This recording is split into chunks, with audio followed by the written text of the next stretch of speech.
As global financial bodies and independent analysts predict tough economic times ahead, India, the world's fifth largest economy, is determined to prevent such a scenario. At the recently held Shanghai Cooperation Organization (SCO) summit in Samarkand, India pushed for peace and dialogue to resolve differences between the member countries. India reiterated its position of dialogue and diplomacy on the Russia-Ukraine conflict. Prime Minister Narendra Modi has maintained that countries must disengage from all forms of acts that have the potential of disrupting the global supply chain, which would disrupt economies and the lives of individuals across the world. आज का युग युद्ध का है नहीं और हमने phone पर भी कई बार आपसे इस विषय में बात की है कि डेमोक्रेसी और डिप्लोमेसी और डायलॉग ये सारी बातें ऐसी हैं कि जो दुनिया को एक स्पर्श करती है। आने वाले दिनों में शांति के रास्ते पर हम कैसे बढ़ सके। The pandemic took a heavy toll on lives across the world, and the global economy too went into an unprecedented downward spiral. The global GDP fell by 3.4% in 2020, which is equivalent to a loss of around $2 trillion USD. Although it recovered from the economic shocks in the subsequent quarters, individual countries, especially those at the lowest rung, have failed to restore pre-pandemic momentum even today. A large majority of countries have been unable to bounce back from the pandemic and its economic aftermath.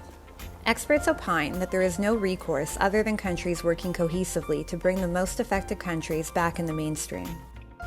Experts also say that rising conflicts of all nature, whether they are military, like Russia-Ukraine, political, like in the South China Sea, or a trade war, like the one between the US and China, will push people world over towards economic hardships. The Russia-Ukraine conflict has hampered economic recovery, and the global supply chain is facing challenges like never before.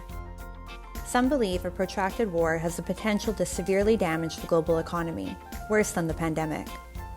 A divided world is only fueling the fire. The major impact which this war has had is on the prices of energy resources, both oil and gas. And generally it is Western Europe which is feeling the maximum pressure out of that. With so much uncertainty in the world, it is of paramount importance that the global community unites and combines their efforts to achieve common objectives. It is incumbent on global bodies and non-aligned countries to play a crucial role in bringing major players to the negotiation table. India has been able to gain the trust of countries world over. Whether it be Russia, European countries, or the USA, no country has objected to India's neutral and pro-peace stance towards the Russia-Ukraine conflict. Headlines across the world applauded Prime Minister Modi for rebuking the conflict and for pushing for peace between the two nations. Although it remains to be seen how things change from here, Brand India's dialogue and diplomacy approach is at work and is clearly bringing results for the global good.